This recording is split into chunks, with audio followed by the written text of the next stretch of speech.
Let's make some noise. Come on.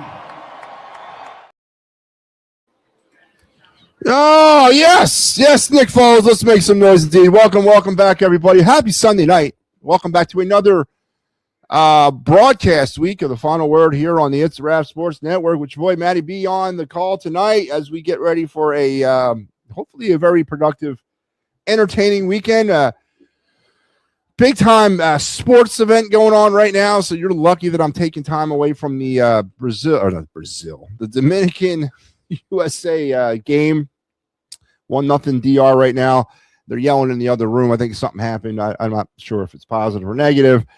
But obviously a big-time game. So far in this game, Bryce Harper continues to come up small. And so did Kyle Schwarber with the opportunity to drive in some runs as Team USA's hoping to stave off elimination and move on to the finals against the winner of tomorrow's semifinals between Italy and Venezuela. So this show is not going to be – I'm not going to be here for 2 hours tonight. I do want to catch the rest of this game, so please bear with me on that tonight. I would appreciate it. But we're going to get into some things. Hello, Joe. How are you tonight?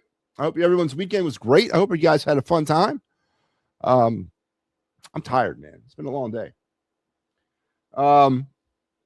Eagles news. Dallas Goedert and the Eagles have avoided salary cap hell.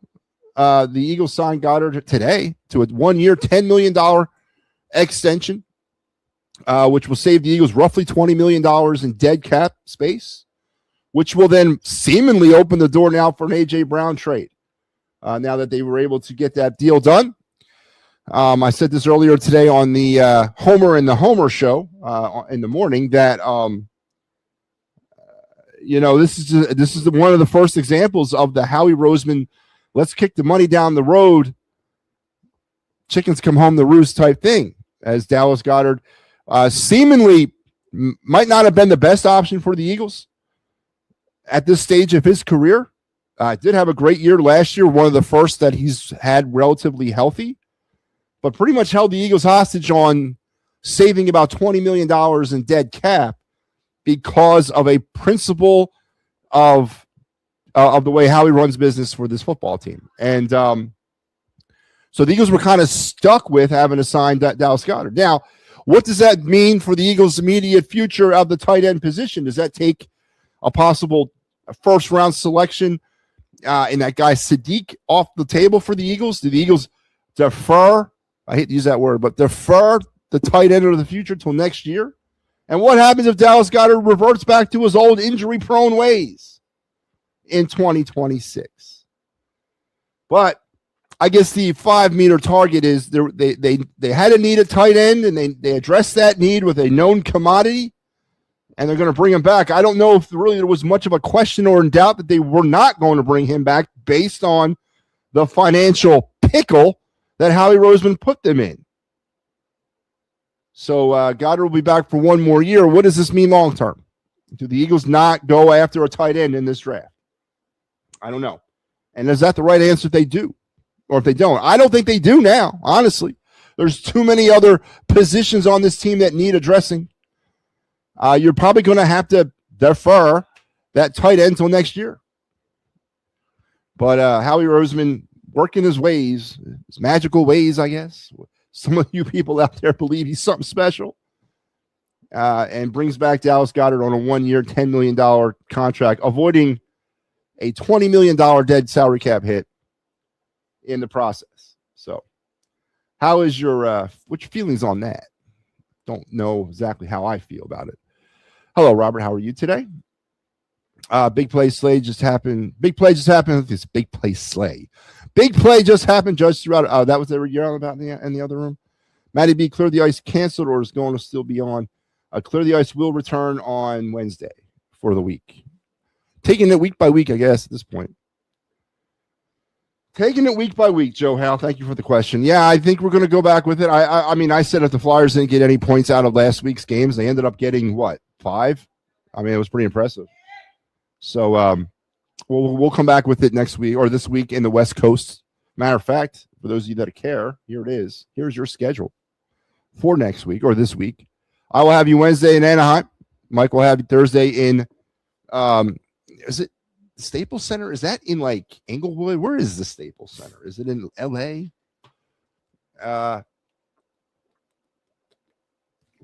Then Mike will have you on Saturday in San Jose.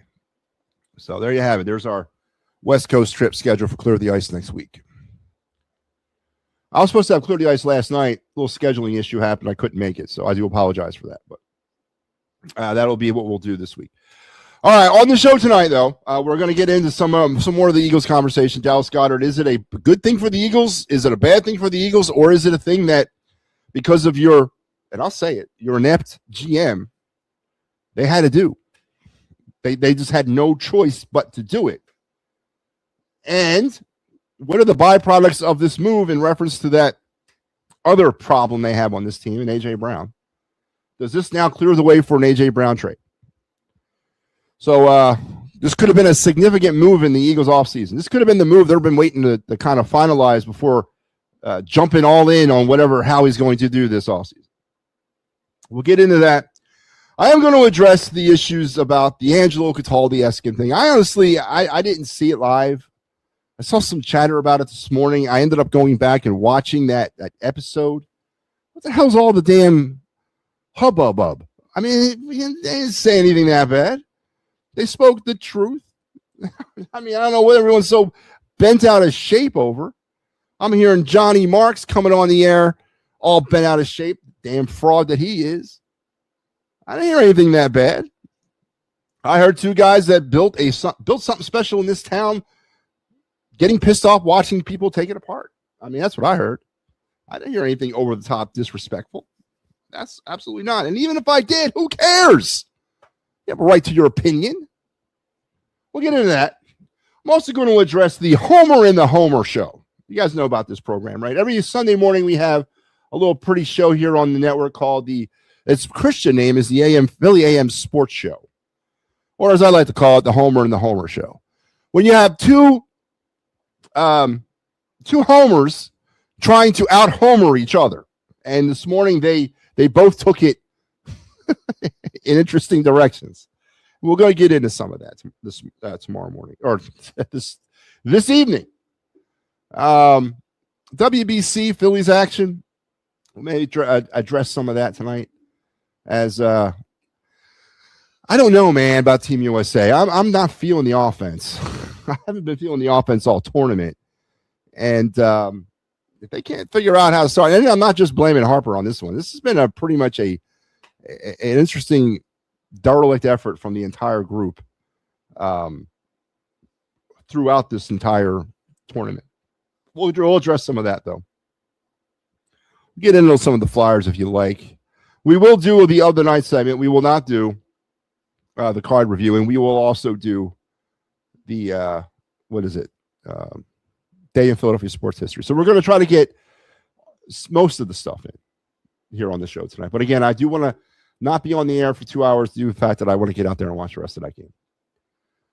So Gunnar hit a home run. Thank you, Star Wars, for the update. Star Wars, I'm going to need you to keep me going here until I get back to the TV. So is it right to say it is now 1-1 USA, Dominican Republic? Luis Severino out there pitching like Cy Young. I mean, what do you have? 4 strikeouts to the first rotation through the USA lineup? Is it 1-1? Did anybody verify that? Good evening, Matty March Madness upon us. Do you make a bracket? I do, Adam, when I have any idea what's going on. Adam, I've not watched one iota. Matter of fact, that's a lie. I watched 3 minutes of St. John's versus, I think it was UConn yesterday in the Big East Tournament Championship game, waiting for the baseball game to start. That's the most of my college basketball viewing in 2026 or 25-26. So to answer your question, yes, but not this year. When I was watching that St. John's game, I was floored. When did St. John's get good? I mean, when did that happen? I mean, that blew me away, man. That blew me away. But yeah, I do, but not this year. I know Nova's in it though. I heard that. Nice. Oh, thank you, Adam. I appreciate that. Adam says, Robert says, Howard Eskin is a jerk. You know what, Robert? Them's fighting words here on this program, and I want to ask why. Why is Howard Eskin a jerk? And please feel free to drop your comment, or I can open the phone line if you want to hop on and physically tell me why you think he's a jerk. I'd like to know. Honestly, would like to know. So please expand on that. I'd like to hear your take on that. Hey, Tony, how you doing? Wow, you look a lot like Nick Sirianni. What's going on, man? Don't forget, if you're new to this show or to this channel, to this network, do me a favor and like, share, and subscribe. Do all those things the kiddies do. Help me grow this thing to be the greatest sports media platform in the world. So it's 2-1. Oh, Roman Anthony's hit a home run. 2-1. Awesome. So please help me out. WBC is a joke. Please, Robert, expand on that. I'd like to hear your opinion on that. Why is it a joke? Some of the best baseball I've watched. How can you sit for? I tried to be nice. I tried to lay back. Tried to be the voice of reason here. How can anybody who claims to be a baseball fan or a sports fan, I'm even going to go broader than that, a sports fan, cannot like playoff baseball in March? I mean, I don't know what to tell you, man. It's not a joke. First of all, the Dominican Republic lineup tonight might be the greatest 1 through 9 offensive lineup I've ever seen. They got Paul Skeens out there trying to keep them at bay. You get an opportunity in a charged up Lone Park Depot Stadium in Miami. Place is on fire right now. I wish I was there. You got playoff baseball in March, and you're going to say that's a joke? I wish they would do it every year, and I cannot wait for the 2028 Summer Games when baseball will return as an Olympic sport. 8 teams are going to get into the 2028 Olympics. Now, whether or not MLB will participate is unknown because it'll have to be part of the new CBA agreement. And I guess first things first with that. But the Olympics paved the way for Major League Baseball to participate, as the baseball portion of those summer games will be held between July 13th and July 19th, which is eerily similar to an All-Star break time frame. So 8 teams. And by the way, I believe the Dominican and Venezuela are in. They've clinched bids to that Olympics. USA is in because they're hosting the games. And then the other 5 teams will be selected throughout tournaments throughout the next year and a half. So give me more of this, man. Absolutely more. I mean, I don't know what in the hell is going on with, and then I'm going to get into Philadelphia and the sports scene toxicity of the soft ass culture of fans these days. And maybe I'll start with Robert about the WBC. How is it a joke, man? I'm watching playoff level baseball in friggin' March. I walked away from the World Series in November into this in March. How is that a joke? I don't really understand. Or are you going along with the masses, with the other sheep out there who want to, throw shade on the World Baseball Classic because it might get somebody hurt? Could it get somebody hurt? Yeah. Has it gotten people hurt? Yeah. Will it affect them this year? I don't know. But I do remember a few years back, Rhys Hoskins' final game of spring training tore his ACL. It happens when you play. I don't know what to tell you, man. But to sit here and tell me it's a joke? Come on, man. You know what you're talking about. Come on. It's the greatest spectacle of baseball going right now. I wish it would be longer. I wish they would throw it into April. I wish the tournament was like every game was like a 7-game series. Man, it's a joke. Come on, man. Come on. But I digress. Let's get back on track. Oh, yeah, our night in Philadelphia sports history. So we're going to get this thing going like we do every night with our night in Philadelphia sports history. So let's strap in, strap on, strap it up, and put your head, hands, or keep your head, hands, and feet inside the car at all times. And here we go. Your stay in Philadelphia sports on this day in 2001. The Flyers inducted arguably their greatest defenseman of all time, Mark Howell, into the team's Hall of Fame. The franchise leader among defensemen in goals with 138, assists 342. Howell was a 3-time first-team All-Star with the Flyers and a 4-time winner of the Barry Ashby Trophy as the Flyers' most outstanding defenseman.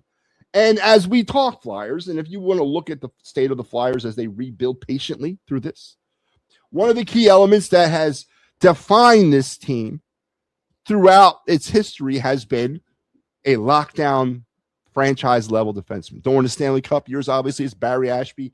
In the 80s, it was Mark Howell. In the 90s, into the early part of the 2000s, was Eric Desjardins, and then nothing, right? That's been sort of one of the problems. We have not been able to find that next guy. I mean, Chris Pronger looked like he was going to be the guy until concussions took him out. Then there's just been a steady flow. Ivan Provorov never developed into that guy. There's been a steady flow of duds ever since. So again, another key component to what's missing with this team is a lockdown franchise level type defenseman. And on this night back in 01, one of the best, if not the best, in Flyers history to do it. Number 2, Mark Howell was inducted into the Flyers Hall of Fame. And that was your day in Philadelphia sports history, a segment on this show brought to you by the good folks here that bring you all this programming. And here you have this week, coming week on the network. Tomorrow, it'll be just me and you. On St. Patrick's Day, Gridiron Weekly and me. On Wednesday, you got Pittsburgh Sports Desk and me, and then me again. So I'm gonna, and it won't be a 2 for that night, as I will not keep the final word rolling till 1 a.m. But I will do the final word and then come back at you at some point after Flyers Ducks and do the post game. On Thursday, you got me and Flyers Kings, which I believe is Mike Alaro. Al returns Friday night for the Philly Friday Frenzy. And on the 21st is the best of the week in It's a Wrap Sports. On Saturday, some Flyers Sharks post game. Then we get it all going on Sunday. Big day on the network on Sunday. Philly AM Sports returns. And then we do our Fighting's Final Season 5 premiere episode. It'll be the 2026 Phillies season preview. And then I will be returning to my 10 o'clock time frame starting on Sunday, March 22nd. So this is the last time on a Sunday night that you'll see me at 9 p.m. I am going back to 10 o'clock starting next Sunday. So set your watches. And all the other greatness that happens here. So there you have this week's schedule. So, oh man. All right, let's get into some of this, man. You guys are killing me with comments. I apologize. I'm behind. Let's get it caught up a bit. Tomorrow, can we open the phone lines? I may open them up tonight, Joe. Let's see. Thank God. Is that what happened? Is that who gave up the Roman Anthony home run? So they already got to Severino? Good. 2-1 Roman Anthony. 2-1 Roman Anthony. I got the update. Italy players were playing. There was a day off. Italy players were playing. There was off. Because they ruined the Phillies players can't get injured and miss a lot of the season. Well, again, Robert, I disagree with you. Well, no, I don't disagree. I agree with you, but can't you do that feasibly? Couldn't you do that waking up in the morning and stepping out of bed, tearing ACL, right? Reese Hoskins on a final spring training game a couple years back tore his ACL. Now, granted, Edwin Diaz celebrating a save in the 2023 WBC tore his ACL. I get it. I'm not living my life like that. I'm not going to wrap my players up in bubble wrap. And by the way, as far as the injury situation, maybe Bryce Harper needs some time off, man. Bryce Harper's terrible in this tournament. Absolutely terrible. So I disagree with that. I disagree with that philosophy. I see your point, but I disagree with it. A lot of things can happen, man. You get hit. You can get creamed by a bus crossing the street tomorrow morning. I ain't live my life in fear of that. And how can you deprive a young man of an opportunity to represent their country? How can you go and look somebody in the eye and say, you know what? I don't want you playing for Team USA or Canada or Italy or Dominican Republic or Puerto Rico because I'm afraid that you're going to get hurt. No, I don't think you can do that. I don't think that's fair. Honestly, don't think that's fair. Do you think the New Jersey Devils were wincing when Jack Hughes took a stick to the face, lost a tooth, and kept playing? Come on, man. We're better than that, Robert. We're bigger than that. And it's going to be a nice little segue to my first point tonight. Thank you for your contribution. Not much, Dave. How you been tonight? Or how you been? Our phone line's opening up a bit. I don't know, Mike. I'll see. I don't want to be on here for 20 hours tonight. I really want to watch this game. But we'll see if I can. So, listen, this morning, for those of you that might have been in viewership, I was contributing along with the Homer and the Homer show, or known as the AM AM Philly Sports Show with Mike and Big Al. And some of the propaganda they were spewing, I mean, come on, man. And what really upsets me about some of the stuff that was going on is Mike Lara was like my age. Al's young. Al's like 10 years, or actually Al's like 20 years younger than me, isn't he? Yeah, he was born in he was like 20 years younger than me. But Mike's like maybe 5 years younger than me. Mike grew up in the same Philadelphia that I did. Mike was indoctrinated into the same sports base and fan base that I was indoctrinated into. And I don't understand this mamby-pamby second place love that we have in this town, or how you can sit here and gloat over the Philadelphia Eagles, not Philadelphia Eagles, but Howie Roseman specifically, because he led the Eagles to 3 Super Bowl appearances in over the past, 10 years, whatever it is now. Okay. Getting to a Super Bowl is great. Winning it is the objective. So I didn't know we gave out the points for second place. I honestly didn't know you even remembered who was in second place, right? All you remember is who the champion was. And getting the team to that pinnacle and winning 2 Super Bowls has been an outstanding accomplishment for Howie. But have you noticed one thing about this great period of Philadelphia Eagle football under the tutelage of Howie Roseman?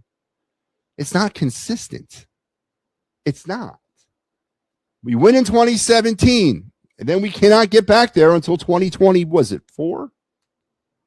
No, when did we get back? 22? We lose that one. We get back in 24. We win that one. And then here we are, seemingly starting kind of over a little bit at this point. To gloat over that is great. It is awesome. 100% awesome.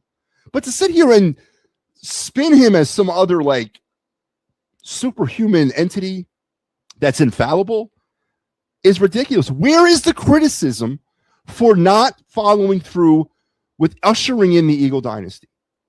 Where is the criticism on that? Howie built a subpar roster last year for whatever reason. He might not have had the money because his philosophy of kicking money down the road is starting to come home and roost a bit. We saw that happen tonight when Dallas Goedert literally held the team hostage in order to save the Eagles $20 million in dead cap space. Where is the criticism for that? Where's the criticism for a draft class that underperformed in their first year? Because the way the Eagles went, and again, I get it, they're draft players. You got to give them some time at times to develop. I understand that. But the way the Eagles went about free agency last year, you were putting a lot of pressure on the draft class to hit. Because the free agents that were brought in were B and C level type free agents. So you were putting a lot of pressure on your ability to draft correctly in 2025, and he didn't do it.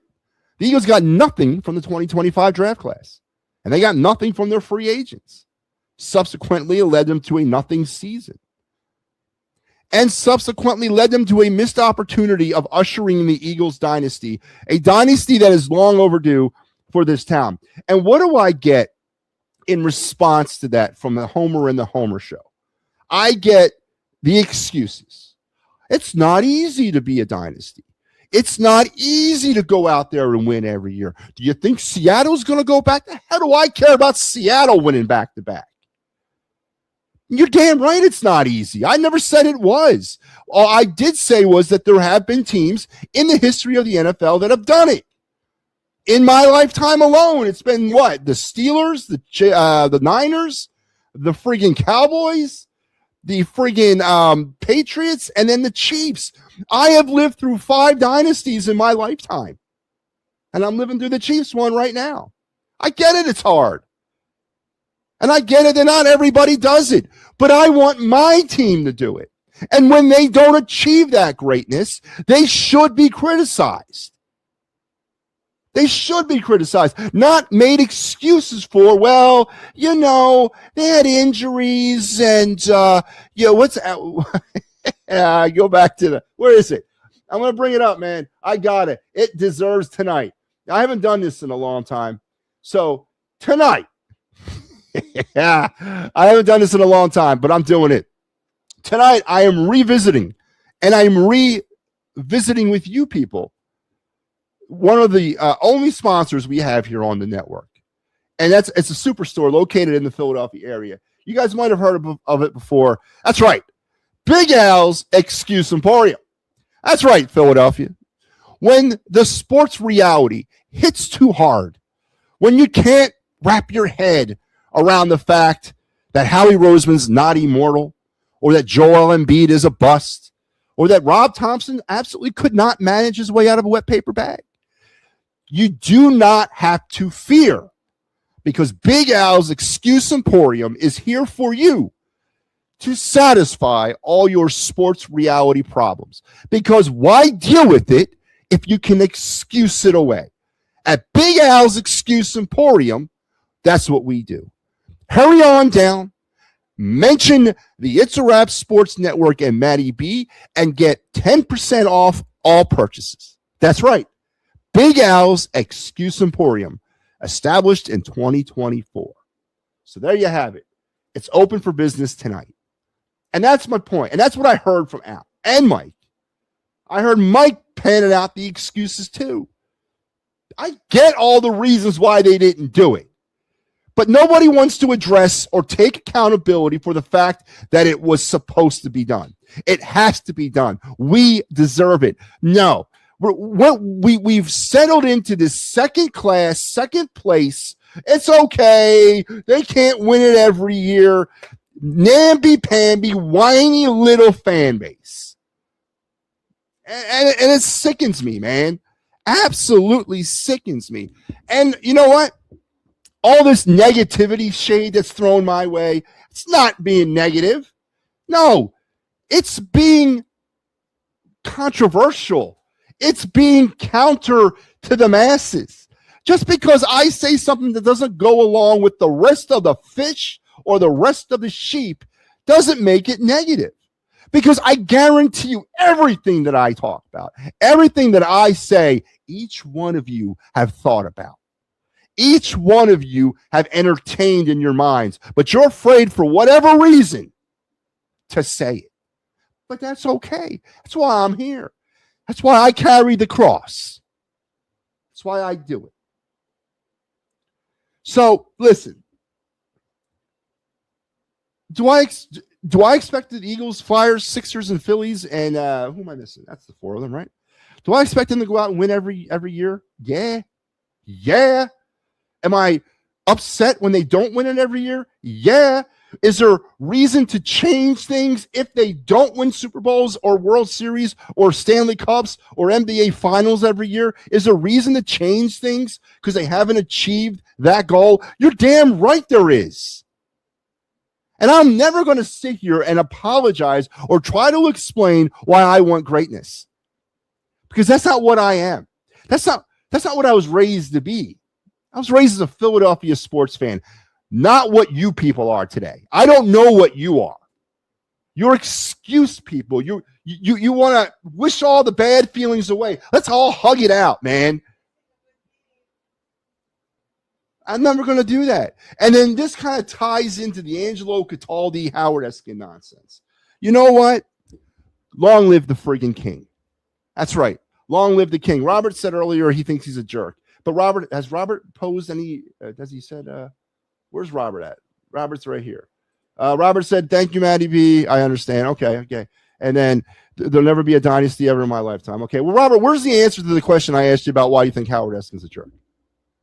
Why? Because he's controversial? Because he says things that you don't agree with? That's why he's a jerk? That he puts a lightning rod on himself? That's why he's a jerk? Do you know Howard Eskin personally? I don't. He very well might be a jerk. But what he's done for this town in terms of sports media, he's a god, an absolute god. Because he doesn't go along with everybody else, because he's as shallow and vain as he is, and an egomaniac, makes him a god. Absolutely. It's hilarious because it's entertainment. Right? I don't know the man. I don't know what he is like behind his front door of his house. Right? But I do know what he meant to this community in terms of growing up with it. You know, a lot of you out there don't remember what it was like pre-sports radio. I do. I'm a 610 WIP OG.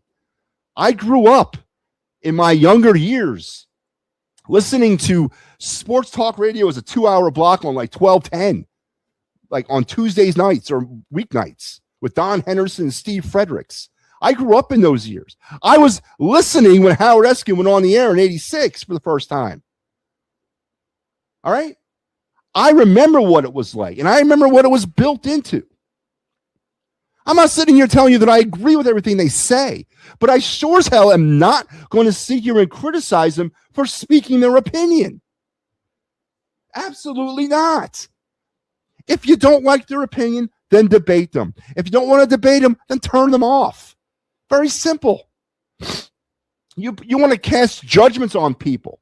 For what? Their persona? A lot of people think I'm a jerk. Nobody really knows me now, do they? Robert, do you know anything about me, about my life? No. You don't even know my real last name. Everyone going to make, you know, these sort of like, you know what I mean? Why can't I think of assumptions? God damn, about me and about Eskin and about Cataldi. I don't like Cataldi. And I don't like his brand of radio. But again, I don't know Angelo Cataldi personally. And you're damn right. I understand where they were coming from. All right. They cited two different things on the interview that I agree with. The Jack Fritz standing ovation or Philly captain standing, whoever you want to attribute that whole Trey Turner thing to, was absolutely embarrassing for this city. Absolutely embarrassing for this city. I've never been more embarrassed to be a Philadelphia sports fan than I was during that whole time. Right? And then they also brought up a thing about Angelo. He doesn't listen anymore, but people fill him in on the radio or they fill him in through email. And he said, and he quoted one email that apparently a host at one time, he didn't mention who it was, when it was, but it was during a Phillies loss. It was a tough game that they lost. You know, they didn't come through at a pivotal moment. Maybe it was an important game. He didn't really go into the details of the game. He said that the host of that particular show on that particular day, all they could lament on was how valiantly the Phillies fought in defeat. That's the wrong type of persona to judge or to present about this sport, this fan base. That's not who we are. Losing supposed to be vile to this town, right? Because we've done so much of it, we're tired of it. But this fan base, and I'm saying, because there's two of us now. There's two fan bases. There's like the Gen X and younger, and there's the like whatever Gen Y and older. There's two fan bases. And they're conflicting each other. To call up a sports talk show, or to listen to a host go over about how proud she was of the Phillies going down in victory. They lost, God damn it. They friggin' lost. And then Mike Laro said, well, that's not the way it is anymore in this town, right? Mike said, we win now. We didn't win back in the 80s. What the hell are you talking about? How do you think I became a sports fan in this town in the 80s? My first conscious memory was watching Wilbert Montgomery run up the seam at Veterans Stadium, clinching the NFC against the Dallas Cowboys. And then if you backtrack that a few months ago, now that I can put everything together, going up to Frankfurt Ave, celebrating the Phillies beating the Royals in the World Series in 80. And then at 10 years old down in Center City, a couple of years later, at the Sixers parade. That's all we did in the early 80s and late 70s was win. That's enough. I mean, we were successful. It was the same thing that was happening then that's happening now. And I'm here to tell you, for all you people out there who don't think it can happen, the lean times can come. And Howie Roseman ain't going to stop that. No, he's not. Especially his let's kick the can down the road philosophy with money. Long live the king. Waiting, Robert. So Robert says there's personal reasons. Okay, well, Robert, again, two different things, correct? And I just said, did you know Howard Eskin personally? If you do, then okay, have your opinion about it. Again, but to blanket this whole statement, I don't know Howard, right?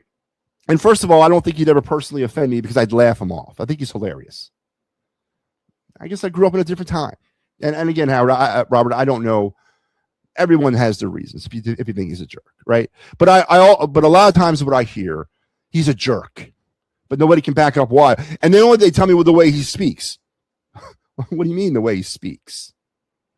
Because he goes against the grain? He's got his own opinion. We've become soft, man. We've become soft. So check out the Homer and the Homer Show every Sunday morning at 9. Let's put up the graphic. I do want to give them the proper plug. Homer and the Homer, or as it's known, Philly AM Sports Show, featuring at Big Al and Mike Laurel every Sunday morning at 9 a.m. And don't forget, the good people at Big Al's Excuse Emporium. That's right. Big Al's Excuse Emporium. Bring the kids. We got hot dogs, soda, got water ice, got a little bouncy house there in the middle of the store. And then every hour on the hour, Al will tell you how the Phillies' trip to London a couple years ago struggled because the Phillies had to wear shower shoes and could not sleep in their own beds. That's right. Not because they went into some sort of slump about chase rates and swinging that balls way out the zone, but because they missed their mommies and did not like sleeping not in their own beds. So every hour in the hour, Big Al will regale you of that story. Man. All right, let's go. Let's recap here. 40 minutes in. I am going to open up the phone lines, but we're not going to stay on long. So let's get the phone lines open. You guys want to chime in, hit me back. Come on. Bring it on. Bring it all. I want to hear it. USA just got the bases loaded. That's not it. USA just got bases loaded jam. Just got out of a bases loaded jam. Good for you. All right. So the phone lines are open. So you guys know the drill. Click on the link. It'll bring you backstage. I'll bring you on and we can talk. What's on the table? Dallas Goedert. Did he hold the Eagles hostage? And what does this mean long term, both for A.J. Brown and the fact that the Eagles may or may not draft a tight end? The Flyers, had some life this week, but as they head out west, is this going to be a death roll for them? And is it really playoffs or bust for them? Phillies are coming down the stretch of their spring training run. Some players are struggling. What's Trey Turner batting, like 100, something like that? As we get closer to the season, is anybody feeling the pressure of that? WBC, of course, is the big story in town. We can even talk Sixers if you want. Again, I'll do a lot of the listening for that. I don't really know much about the Sixers, or I really don't care much about the Sixers to talk about them. But whatever you want to talk about them. Robert says there'll never be a dynasty ever in my lifetime. Why not? Why not, Robert? I just spoke of 5 in mine, and there's a dynasty. I've spoke of five teams just in the football world that have had dynasties in my time. Got to also count the Yankees in there in the baseball world. They had a dynasty in my lifetime. The Dodgers are living in a dynasty right now. I mean, there's 7 dynasties right now, and that's just in football. The Bulls. I lived through the Bulls dynasty. There's 8 dynasties. So why is it so? Why do you think it's so rare? Again, I want to understand why you think that it'll never happen. And more importantly, why would you think that it shouldn't happen? That's what I'm more concerned over. Why should you not hold your team accountable to deliver on that? For all the greatness I hear people spewing about the Eagles on a daily basis, you would think we're in the dynasty era right now, and we're not. And now Robert says he doesn't think there'll ever be one in his lifetime. I've just counted off 9 of them. in my lifetime. And we're currently living in 2 of them. So why not the Eagles? Yes, that's my whole point. You reserve these loser, and again, take it for what it means. These loser mentality ideas, man. And you don't want to hold anybody accountable. Al said, I want to burn it down after 1 year. I never said that. But where is the criticism on Howie Roseman for failing to deliver last year? You know what the criticism I've heard on that is? Howie we trust. Howie season. How he's going to do it. Well, what happened in 2025? Or is that Kevin Patullo's fault? Is that KP's fault? Did he ruin the 2025 season? Did he assemble the roster too? Where is the criticism of Howie Roseman from last year? And why is it just brushed over? I think people have mentioned it to sound politically correct, but they don't really mean it. And the kicking McMoney down the road, it has come back to bite the Eagles because you were forced essentially to work out a deal with Dallas Goedert, or you were going to face a $40 million hit, or what, 20, whatever it was. Dallas Goedert held the Eagles hostage and held Howie hostage because of Howie's negotiating principles. Where is that criticism? No one wants to get into that conversation with me because they're scared. They're scared to be kicked off the Eagles Island. They're scared that they're going to have to listen to Big Al give an 8-hour re-indoctrination speech about what it is to be a Philadelphia sports fan. And that would scare me too. Yes, it would. But where is that criticism? Let's go to the phones. Hello, Joe. How are you? I got 2 questions. I don't want to talk Eagles. Can the Flyers realistically make the playoffs, and why? Can the Flyers quickly make the playoffs, and why? Realistically make the playoffs, and why? No. Why? And why? They just don't have enough. Okay. Because last night, going in after they lost, they were 4 points out of the wild card. Well, they got a point last night. It was a non-win. Yeah. Well, they should have won. And the guy that hit who was the bump should have got each. No, who's the one that got injured in the first period? Barkey. Well, the guy that should hit Barkey should have been ejected. Yeah, but didn't Barkey hit him back, or was that a separate player? Separate. That was a separate player. Separate. Yeah. Barkey that was a bad hit. That was terrible. When is cut down day for the Phillies? Because I could see De La Cruz as an extra outfielder. 25th. Okay. That's it? Quickly to the point tonight, Joe? You said sweet. Well, I want to watch the game, man. So, yeah. Thank you, Joe. Tomorrow we'll get back into the more of the routine. Harper showed up. He had a nice double. Yeah, okay, so he struck out in the first inning, and then he hit the double in the third, right? Has he batted since then? Yeah, he grounded out to third base. Grounded out. Okay. It's not been a good tournament for him. I'm concerned about Harper. And I heard some guy the other day tell me, or I was listening to something, and he's like, well, Harper hasn't played much in this tournament. I'm like, what the hell are you talking about? He's started every game but one. And in the game he didn't start, he came in as a pinch hitter. He's played every game. Schwarber looks good. He had a good that strikeout in the third inning when he was standing up there and took that thing right down the middle. That didn't look good. He just had a looping single. Well, Schwarber's had a good tournament, absolutely. And Schwarber's been fine. Keller's been fine. Dante Nori's tearing it up for Team Italy. Sanchez has been wonky in the tournament, and Ranger Suarez pitched really good yesterday for Venezuela. They go to the finals, right, today? Yeah, against Italy or Venezuela. Who do you want them to play? I want to see Italy because I want to prove that was not that's not even close. USA and Italy's not even close. So we'll get to see Aaron Nola versus. Yeah, he wouldn't pitch. Nola just pitched Saturday. He pitched yesterday. He's not going to be able to pitch Tuesday. No, he didn't pitch Saturday. Oh, no, he's pitching tomorrow. Sorry. Yeah, and they said he could be in a bullpen. Yeah. Yeah, I mean, if they only pitch him like 3 or 4 innings, Skeens is getting tired. Yeah, and that's my only concern. That's a big concern of mine. I'm not in love with the rest of the staff. The Tariq Skubal nonsense really is pissing me off the more I think about it. Tomorrow they're going to go with McLean. That's what they said if they advance. I don't like that at all. I am a little concerned about that. And the closer is Jeff Hoffman. They brought him in. I don't think. Well, I mean, and the chips are down. I'm going with Mason Miller. I don't know about you. I'm throwing him out there. You know, I don't know what you. They brought him in he came in to replace what's his name? Old man, friggin' Kershaw.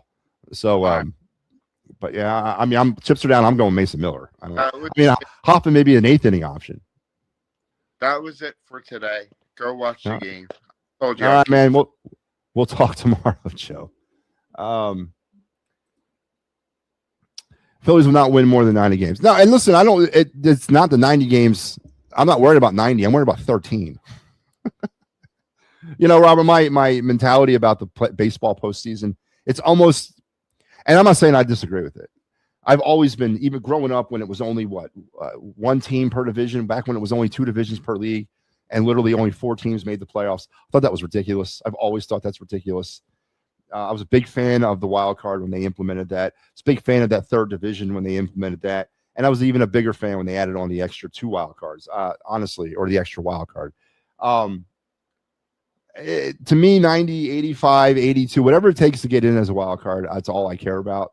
It doesn't matter to me. The mentality of that for a 162 game season has changed. And that's why you kind of see some of that, like, they don't necessarily take games like that seriously. You know, teams are not pushing anymore because they know it only takes about between 83 and 85 games typically to get a wild card. I don't care about 90 wins. Hell, I don't care if they go friggin' 82 or 81 and 81. If 81 wins was enough to get in, then so be it. I care about the 13 wins that they need in October. That's the number I care about.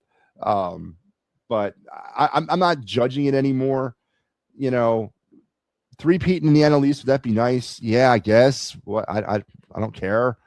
I just want them to get in, honestly. So judging that, unless it's like in the 60s or 70 win total, I don't care. But other than that, that doesn't matter to me anymore about the 90 wins. If you can get in the playoffs with, now, of course, if you need 90 wins to get in the playoffs, then yeah, you need 90 wins. But I don't judge it anymore like that. I'm more of that, let's just get in, mentality. I should have said the Eagles or Phillies will never be a dynasty team. I disagree. You had it in the palm of your hand for the Eagles this year. I don't think there's any question if the Eagles would have won the Super Bowl this year that you could sit there and say this is not the Eagles dynasty.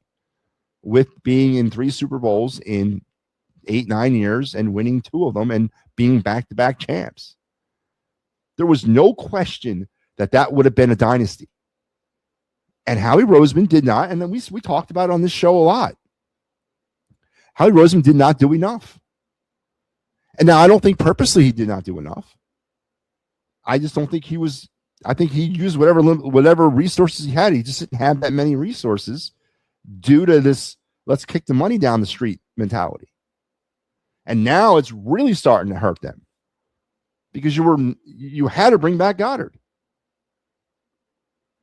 So again, I disagree with that. The Eagles had it in their palm of their hand right now, but we don't talk about it. No, the so-called, Eagles experts out there, or the so-called positive sports hosts, or the positive guys who want to lift up the team in the city, they don't talk about the missed opportunity of not ushering in a dynasty. Instead, I hear the excuses of, well, it's hard. Not every team gets that. What do you want them to win every year? Yeah. But we don't spend enough time discussing why they did not get the dynasty. They should have had it. Even with the problems they had with the issues with the offensive coordinator, the issues with the offensive line, Saquon missing a step, whatever, A.J. Brown's drama, Jalen Hurts' midness, they still had an opportunity. Where is the criticism on Howie Roseman? Where is the criticism of trading 4 draft picks since September, including a 3rd round on Jalen Phillips that you didn't get back? You got some of those picks compensated through the compensatory picks from last year. But where's the criticism of Howie on that? Of missing on just about every free agent he brought in here last year. Where is the criticism on that? Of costing this team an opportunity for a dynasty. Where is that criticism? Nobody wants to give it because you guys are scared. You think you're going to be peered out by people like what's that idiot down in the mornings? The guy with the beard, Stifle. There you go, Phil Stifle. The Phil Stifles of the world are going to shame you. You're scared of them. I don't get it, man. I don't get it. Sixers need to be pulled now. Oh, excuse me. Oh. See, I'm missing the game. You guys got to give me like a play-by-play here. I don't know what's happening. Nice win for the Sixers against. I thought, Dave, for a second, I thought you said against Poland. What? What have they been delegated to a lesser league? We play an international now. You say so, Dave. I know nothing about the Sixers. Nothing but a dumpster fire. All right, back to the phones we go. Hello, Michael. What up, Matty? Can you hear me? What's going on? Yeah, I can hear you. What's up? I'm trying to find this. My puppy has my headset. I'm trying to find what's that. The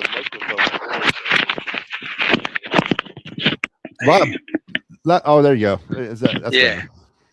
Yeah, well, I had a puppy that just got a hold of my headset. Well, my son has a puppy. But, yeah, I know that. This is the first game I watched out of the World Baseball Classic. The Dominican Republic, I've never seen a loaded. Oh, that's loaded. Yeah, it's loaded, man. Loaded. Imagine what that lineup would do with like a real. If that was a real MLB lineup, oh my God, man, can you imagine that? Well, all they do is play baseball, 7 days a week in that warm weather. There, and yeah. So I mean, them and Korea and Japan. I mean, our guys are good, but them Latin players are special, man. The pitchers are special. Who was it? Jose Contreras. They're talking about him. Was he the first guy? Was he the first Cuban to come over and pitch for the Yankees? First? He might have been. Well, I don't mean like that. Like when they all started coming over here, Was he the one who came over on the? He was on like a boat or a rowboat or something small. They were talking raft or something. He came over here. Yeah. But I think didn't he end up in the Mets first? Was he a Met before he was a Yankee, or was he a Yankee then a Met?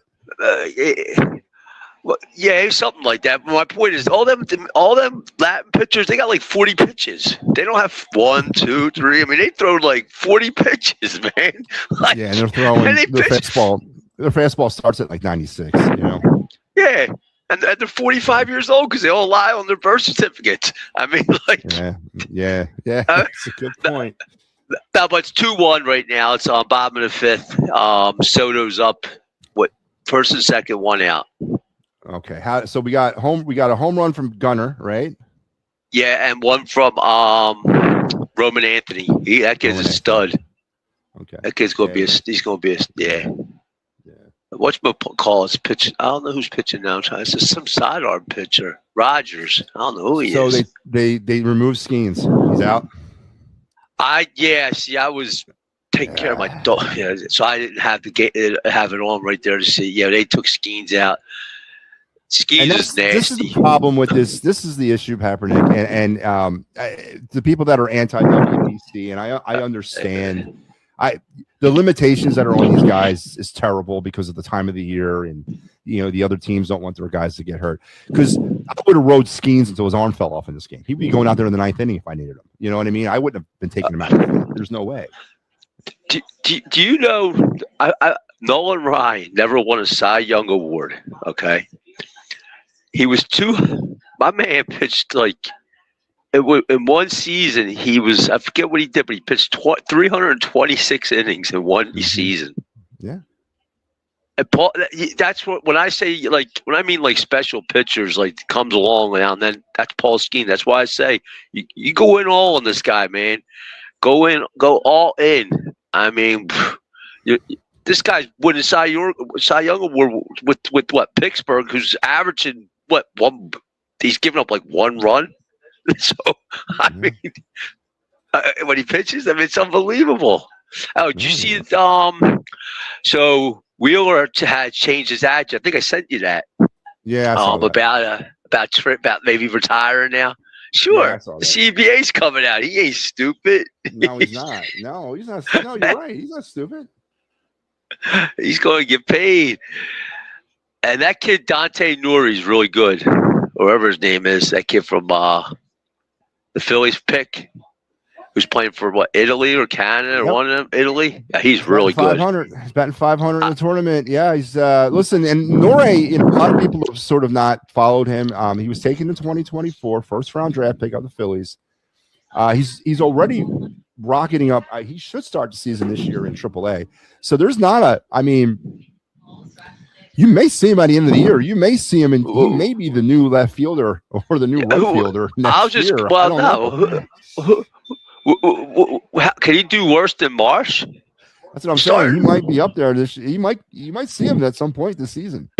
I mean, I get it. You know, and Gilbert Rincones Jr. I mean, I get when I hear, these guys are better off in the minor leagues because they need their swings.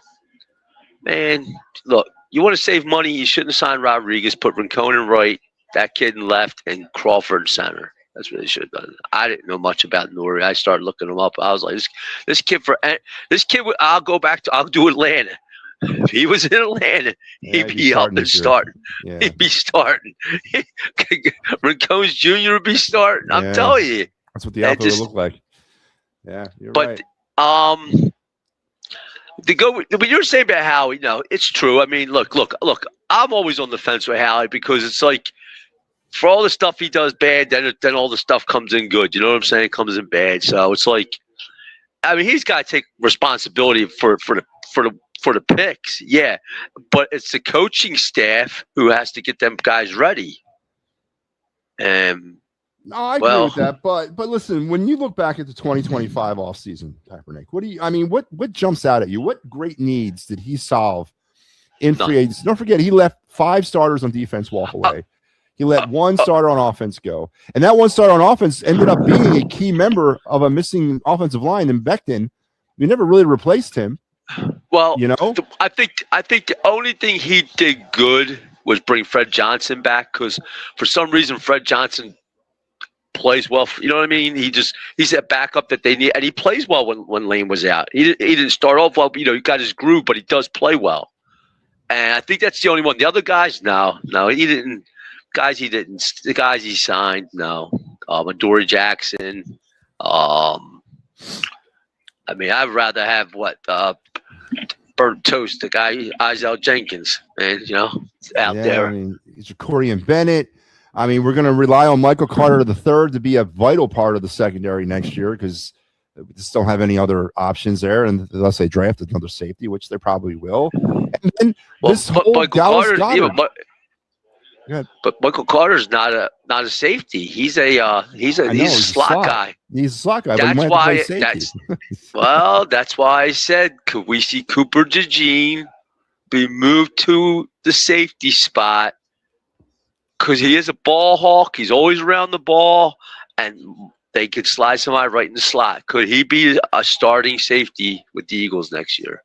I think he could be a safety, but I'm telling you, and I think I told you this before, not under Vic Fangio. I don't think Fangio is touching him out of the slot. I don't think he's going to move him. And I think that now whoever replaces Fangio in 27 may be singing a different tune, but I don't think because if it would have happened, it would have happened last year. They would have made the move last year at some point in the season. And then the Dallas Goedert thing. Listen, hang on, the Dallas Goedert situation. The more and more I think about this, the more and more how he screwed this up by giving him his contract last year through deferred bonus money. I mean, what the heck, man? I mean, he had to make up that cap room. Goddard had the Eagles against the barrel. He could have done whatever he wanted to do or walked away and really screwed the Eagles over. And I'm not saying Dallas Goedert is a bad, fallback choice, but there's no guarantee he's not going to have another injury-free season. And this is also going to put off the fact that they probably will not go out and draft a tight end this year because they got Goddard. Well, he's only signed for 1 year. They might. I don't know. There's too many other holes on this team right now to fill. Yeah. I mean, I think the DB2. Hopefully, that Rick Wooten works out there. Yeah. We'll see. But he's got he's got a little attitude about him. I mean, I don't know if that's going to cost us. We were penalized for over 1,000 yards last year. I don't think we needed a guy like that to come in here. I don't know, but they got to get themselves another safety. And they can't get Gardner Johnson. He's gone already. Yeah, I mean, I think they're drafting somebody. But I heard about was it Epps or somebody or whatever his name is. I heard he might be re-signed. It's just this is a mess. As I always say, Matty, if it's crap up top, it's gonna be crap down below.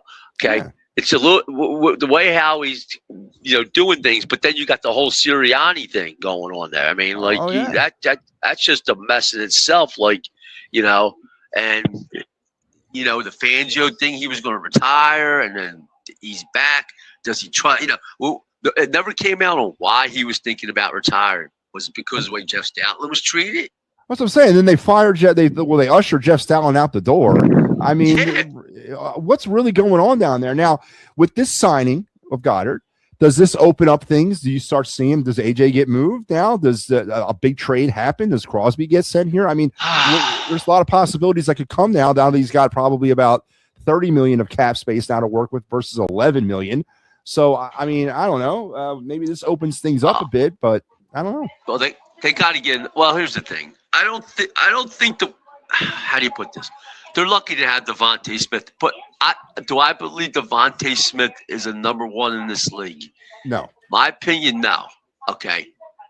I don't think so, but I think he's a hell of a player. I love him, and I don't want him to leave. He's a hell of a player. Yeah, what I'm saying, but they got enough talent. If they're all rolling well with Saquon, Goddard, and Devontae, I mean that's more talent than most teams got. You know what I mean? Like just in general.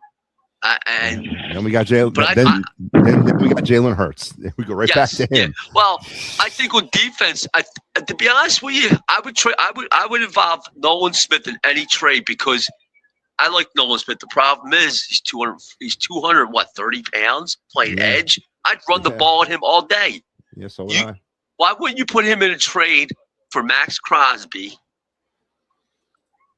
Now you got Crosby on one end, and you got Jalen Hunt, who I think is going to be really good on the other side. Now but here's a name that's supposedly they're looking to trade. They could be looking to trade. What about Josh Sweat coming back? I heard they want to get rid of him out there in Arizona. Well, I heard he wants out of Arizona, and that's okay. Well, I heard they want. Okay, well, he wants out. I mean, he doesn't want to be there anymore. Now, I don't know. Yeah, I take Josh Sweat back for like a fourth rounder. I'd give up a fourth round pick for him. And I'd give him Nolan Smith. Yeah. Goodbye. Yeah. No, listen. Just look at the Eagles' defensive line. When they had Josh Sweat made Jalen Carter better. Jalen Carter made him better. He made all them other guys better because he had double-digit sacks. You can't double-team everybody. And that, when you got guys already, Jalen Phillips, I'm glad he didn't sign him. Oh, okay, he's getting quarterback pressures. That's just as good, but, sacks help out. That's what they needed, and sometimes they didn't have. They didn't have a guy. Von Miller. Do you know Von Miller had 8.5 or 9.5 sacks last year? He led the Commanders in sacks. Yeah, I saw that. That's what I'm getting. I like you look at that and you look at the Eagles and go, they need that. That's what makes that team so good when they can get the pressure on the quarterback with the front four. Yeah. Everything just runs so well. But, well, Matt, I'm going to let you go. So, because still 2-1, bottom of the sixth, and Dominicans up with no outs. All right, well, Mike, we'll check back tomorrow. Hopefully, we're talking USA, and I want to go Italy in the finals. I want revenge against the Italians. I want to show them that was a fluke, and that was a De Rosa situation and all that. So, give me Italy, So but let's go Team USA. You want to see Aaron Noel on the mound? We talked about this. He's pitching tomorrow night. He's pitching tomorrow night against Venezuela. So I don't know if he'll be ready or able to pitch on Tuesday. So we'll see. All right. We'll see. All right, Matty. You have a good night, man. All right, you too. All right, Papernick. All right, listen, I am going to cut it short here. We'll save the other night segment for tomorrow, and we'll get into that. But I want to thank everybody for being part of the show tonight. And remember, listen to me.